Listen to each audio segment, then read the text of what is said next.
मस्त भाई।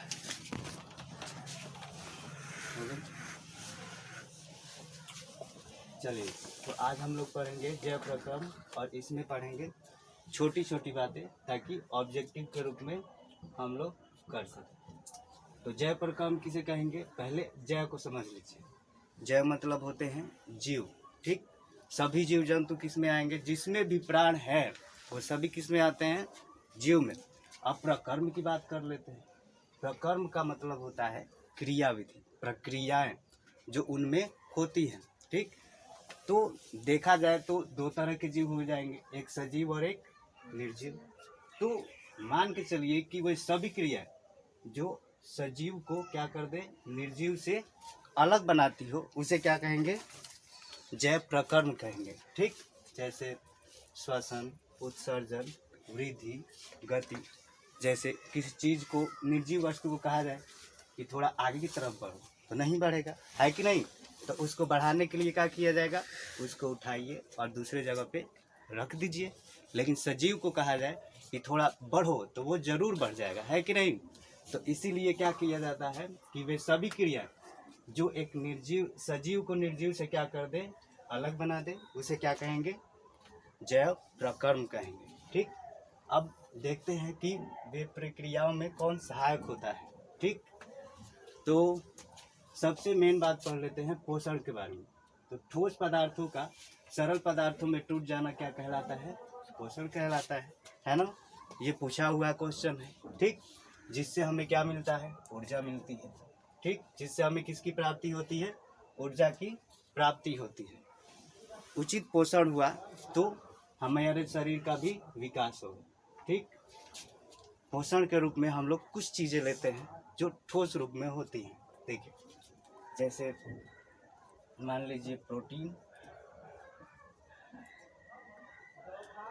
प्रोटीन जो होता है हमारे लिए शरीर के निर्माण हेतु सहायक होता है,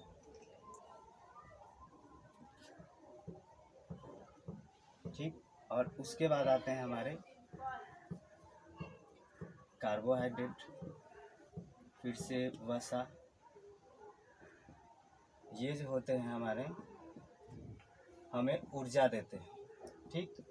ये पहला हो गया, ये दूसरा हो गया। अब एक तो और आता है आप लोगों के विटामिन, ठीक ना, विटामिन। तो विटामिन जो होते हैं ये नियंत्रण में सहायक होते हैं, ठीक ना।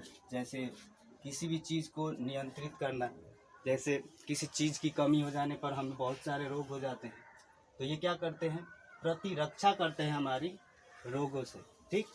तो अब पोषण के प्रकार थोड़ा हम लोग पढ़ लेते हैं। तो पोषण दो प्रकार से होते हैं। पहला पोषण स्वपोषण, ठीक ना जी। ऐसा पोषण, देखिए, पोषण की वह विधि होती है जिसमें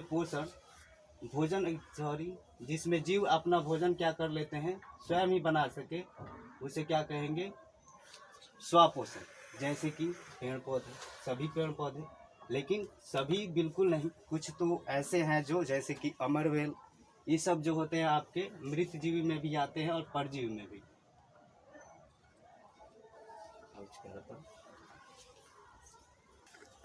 तो पोषण का पहला प्रकार मान चलिए क्या होता है, स्वपोषण। तो ये वैसा पोषण होता है जीव में जिसमें जीव अपना भोजन स्वयं बना सकते हैं, जैसे कि पेड़ पौधे। और पेड़ पौधों में कुछ ऐसे भी जीव होते हैं जो किसी दूसरे पर भी आश्रित होते हैं, जिसके बारे में हम लोग आगे पढ़ते हैं, ठीक है। तो पेड़ पौधे आगे डिटेल में इसके बारे में पढ़ेंगे कि इनमें पोषण किस प्रकार से मतलब होता है, ठीक है। तो आगे हम लोग पढ़ते हैं परपोषण। परपोषण को विषम पोषी पोषण भी कहा जाता है, ठीक है ना। तो पोषण की वह क्रियाविधि जिसमें जीव, ठीक, स्वयं से भोजन ना बना के भोजन के लिए दूसरे जीव पे आश्रित रहे, उसे कहेंगे विषम पोषी पोषण, ठीक है। मतलब वो स्वयं से भोजन नहीं पका सकता, बना सकता, पका तो सभी सकते हैं, लेकिन ये बना नहीं सकता। क्या कर सकता है, कहीं ना कहीं दूसरे पर ये क्या रहते हैं, आश्रित रहते हैं, ठीक है। तो परपोषण के प्रकार के बारे में हम लोग पढ़ लेते हैं। तो ये होते हैं तीन प्रकार के। पहला आप लोगों का आता है मृतजीवी, दूसरा परजीवी, और तीसरा आप लोगों का होता है प्राणी सम पोषण, ठीक है। तो मृतजीवी पोषण के बारे में हम लोग पहले पढ़ते हैं। तीन प्रकार के होते हैं। तो देखिए, पोषण की वह विधि जिसमें जीव सिर्फ मृत जीवों पे, किस पे, सिर्फ और सिर्फ मृत जीवों पे जीवित रहे, उसको कहते हैं मृत जीवी पोषण। जैसे मशरूम, यीस्ट, कवक हो गए, है ना, ब्रेड मोल्ड हो गए, गोबर छत्ता, प्रोटोजोआ आदि।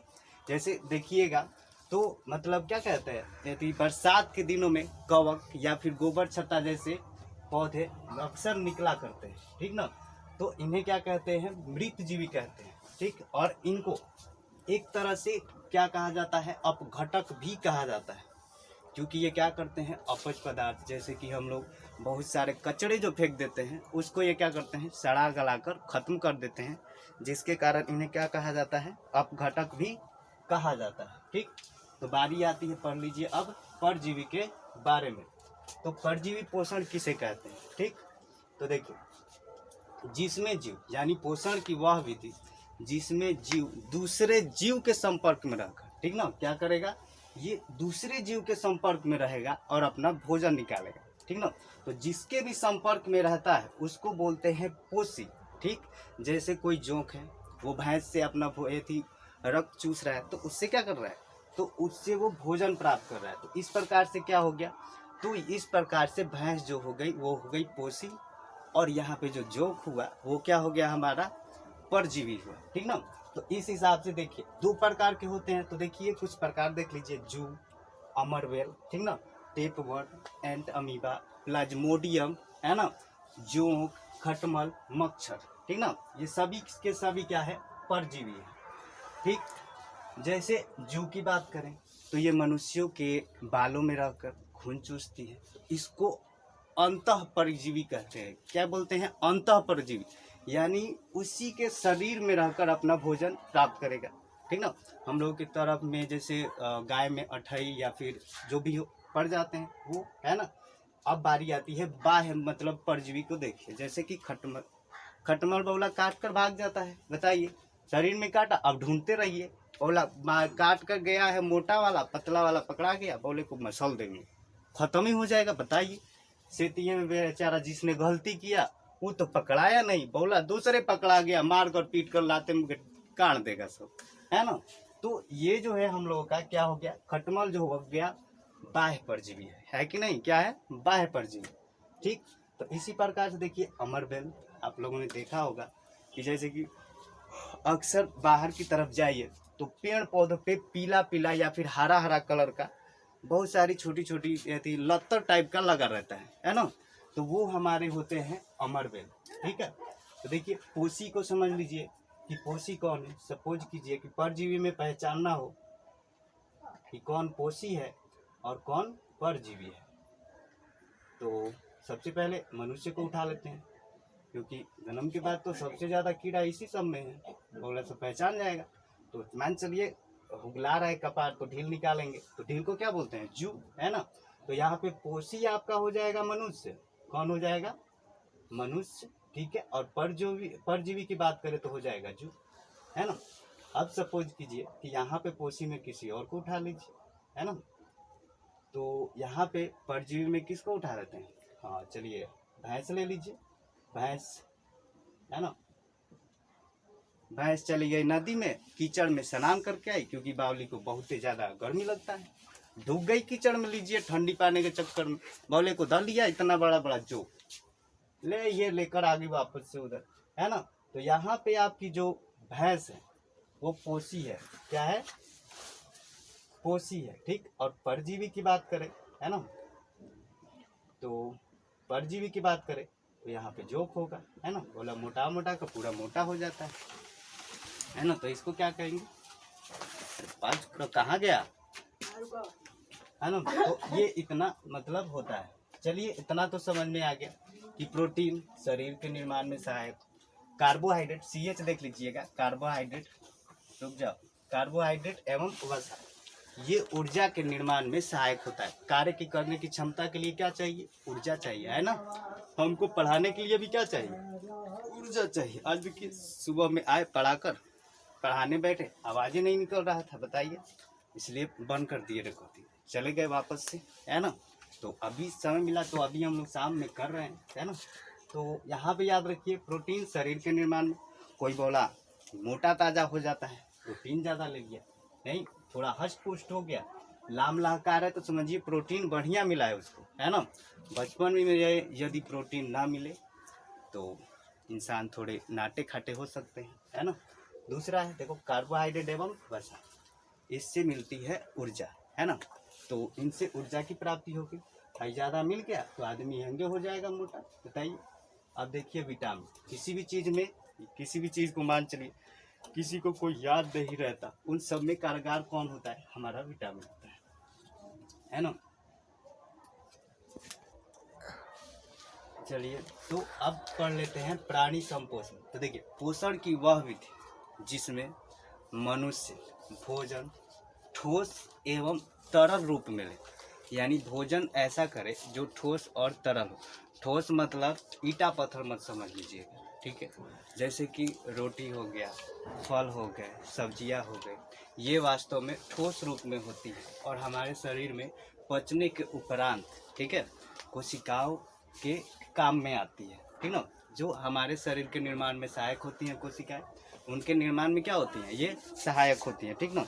तो इसीलिए हम जो भोजन करते हैं वो क्या होता है, ठोस एवं तरल। इसलिए हम लोगों को किस में रखा गया है, मनुष्य, अमीबा और मेंढक, सांप हो गए, जीव जंतु हो गए, जानवर हो गए, ये जितने भी आते हैं, सीधा जीव जंतु याद रखिएगा, जानवर वगैरह, तो ये सब जो हो गए ये सब के सब आते हैं प्राणी संपोषण में, ठीक है। तो चलिए अब बारी आती है पौधों में पोषण की, कि पौधों में पोषण कैसे होता है। तो देखिए शुरू से अंत तक, ठीक है, पौधों में पोषण की क्रियाविधि क्लोरोप्लास्ट में होती है, जो कि कहाँ होता है, पत्तियों में पाया जाता है। क्लोरोप्लास्ट कहाँ पाए जाते हैं, पत्तियों में पाया जाता है। वास्तव में इसको हरित लवक भी बोलते हैं, क्या बोलते हैं, हरित लवक भी इन्हें कहा जाता है, ठीक है।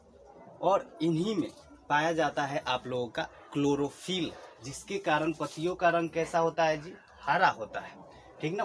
तो चलिए देखते हैं कि किस प्रकार से होता है। स्थान का तो पता चल गया कि शुरू से अंत तक प्रकाश संश्लेषण यानी भोजन बनाने की क्रिया जो पौधों में होती है वो कहाँ पे होती है, तो क्लोरोप्लास्ट।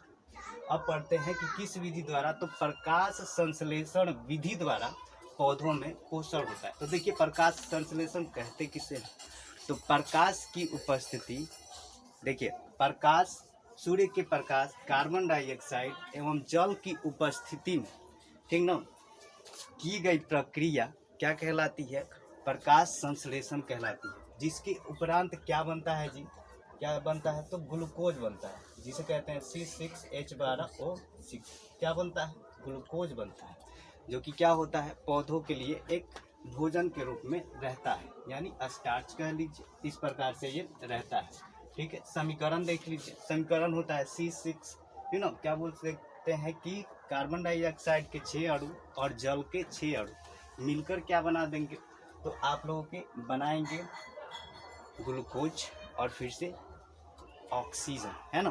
तो यही कारण है कि प्रकाश संश्लेषण की क्रिया के दौरान मुक्त क्या होता है, तो याद रखिएगा कि आप लोगों का ऑक्सीजन मुक्त होता है। इसलिए सरकार कहती है कि पेड़ पौधे अत्यधिक मात्रा में क्या कीजिए, लगाइए, है ना। याद रखिएगा कि पर्णहरित नहीं हुआ तो भोजन नहीं बनेगा, ठीक है। तो पर्णहरित को इसलिए आवश्यक माना गया है, और यदि सूर्य का प्रकाश नहीं हुआ तो भी भोजन नहीं बनेगा, है ना। तो इस विधि में दोनों ही महत्वपूर्ण घटक होते हैं, यानी आपको सूर्य का प्रकाश भी चाहिए और पौधों में पर्णहरित होना भी चाहिए, है ना। तो पर्णहरित नहीं हुआ तो भोजन नहीं बन सकता, है ना। क्योंकि पर्णहरित क्या करते हैं, इसमें जो हरित लवक पाए जाते हैं वो सूर्य के प्रकाश को एब्जॉर्ब करते हैं और इसको तोड़ते हैं, ठीक है। तो किस में तोड़ देते हैं, तो आप लोगों का रासायनिक समीकरण में तोड़ देते हैं, ठीक है। अब देखिए, अब इसमें देख लेते हैं, और ये वाला देखिए, ये भी आप लोगों का तोड़िएगा तो ये भी आप लोगों का दूसरा पूछता है, एग्जाम में पूछा हुआ है कि बताइए कि यदि प्रकाश संश्लेषण का निम्न में समीकरण क्या होता है, ठीक है। तो याद रखिएगा दोनों ही, कौन पूछ दे कौन जानता है, ठीक। अब देखिए कुछ विशेष बातें याद रखिएगा। प्रकाश संश्लेषण के खोजकर्ता थे बॉन्ड्स, ठीक ना। कब खोजे थे, 1898 ईस्वी में इन्होंने प्रकाश संश्लेषण के बारे में पता लगाया था, जिसको फोंटेसिस शायद नाम दिए थे, ठीक ना। तो 1898 ईस्वी में। देखिए पत्तियों का हरा रंग किसके कारण होता है, तो याद रखिएगा क्लोरोफिल के कारण, ठीक। और ये क्लोरोफिल कहाँ पाए जाते हैं, तो हमारे क्लोरोप्लास्ट यानी हरित लवक में जो होते हैं क्लोरोफिल पाए जाते हैं, ठीक है। नहीं, चलिए अब हम लोग कल के क्लास में के थोड़ा सा आगे की ओर पढ़ते हैं, ठीक। अब पढ़ते हैं हरित लवक के कार्य के बारे में।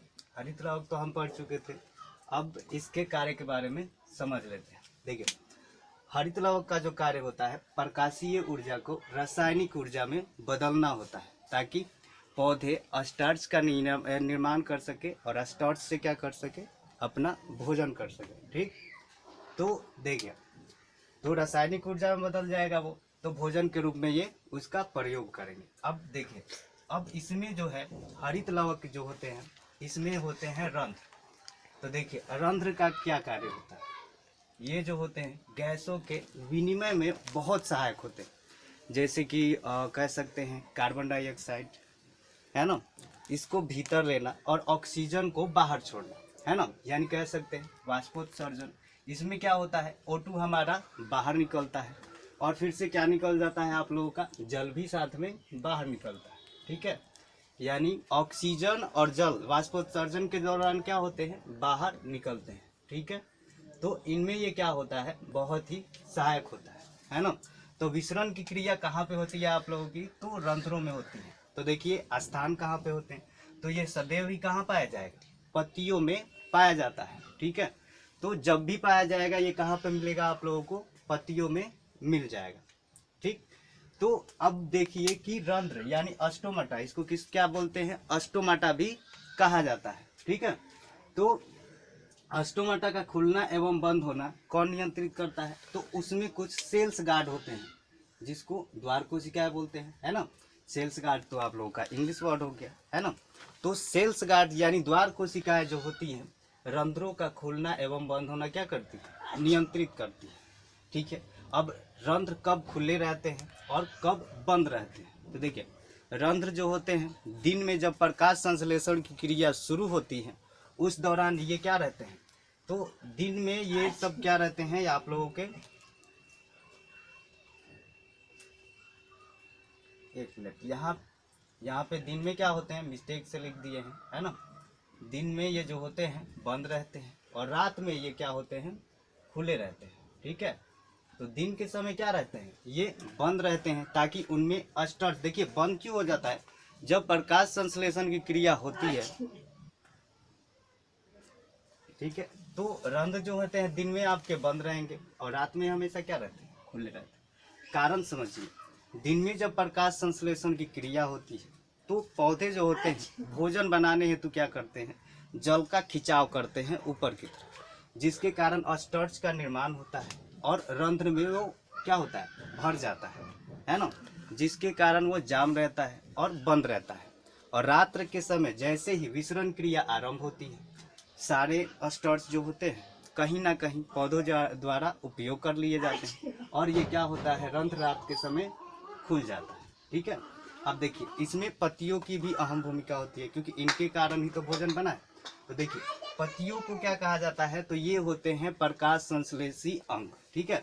आपको एग्जाम में पूछता है कि निम्न में क्या है जिन्हें प्रकाश संश्लेषी अंग कहा जाता है, या फिर पूछ देगा कि पत्तियों को क्या कहा जाता है, तो याद रखिएगा पत्तियों को संश्लेषी अंग कहा जाता है, ठीक है। पत्तियों को क्या कहा जाता है, संश्लेषी अंग, ठीक है। तो ये पत्तियां हो गई संश्लेषी अंग, और ये देखिए हरित लवक, है ना। तो हरित लवक जो होते हैं इनको बोलते हैं संश्लेषी अंगक, है ना। इनको क्या बोलते हैं, संश्लेषी अंगक। अब देखिए कुछ चीजें जो पूछता है, हालांकि उतना पूछता नहीं है लेकिन फिर भी देख लीजिए।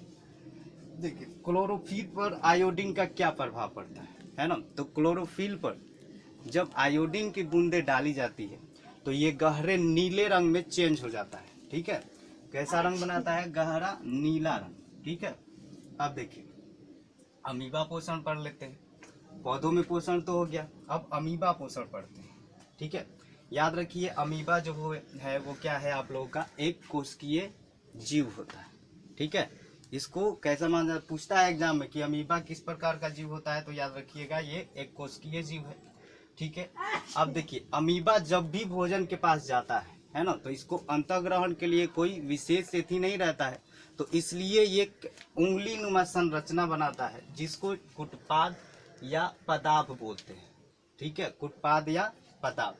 देखिए अमीबा में पाचन हेतु एंजाइम कहाँ पाए जाते हैं, तो ये पाए जाते हैं उसी में जो रहता है उसमें पाए जाते हैं कोशिका द्रव में। ठीक है, वहाँ से क्या होते हैं एंजाइम निकलते हैं और भोजन को पचाते हैं और उनसे पोषक तत्व तो उसी द्रव में क्या होते हैं मिल जाते हैं, और इस प्रकार ये क्या करता है अमीबा अपना भोजन पूर्ण करता है। ठीक है, अब देखिए पैरामीशियम में अंतःग्रहण होता है, तो याद रखिएगा पूछा हुआ क्वेश्चन है। तो पैरामीशियम में जो होता है एक विशेष स्थान होता है, ठीक ना, तो इनका जो होता है कोशिका मुख द्वारा हो जाता है। ठीक, अमीबा में देखिए अगला है भोजन का पाचन किस अंग में होता है, तो याद रखिएगा भोजन रसधानी या खाद्य रसधानी। जब ये भोजन करते हैं तो भोजन को पूर्ण रूप से क्या करते हैं उसको भीतर की तरफ ले लेते हैं इस प्रकार से।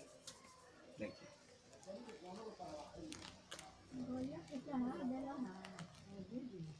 इस प्रकार से, तो इसी को ही कहा जाता है खाद्य रसधानी।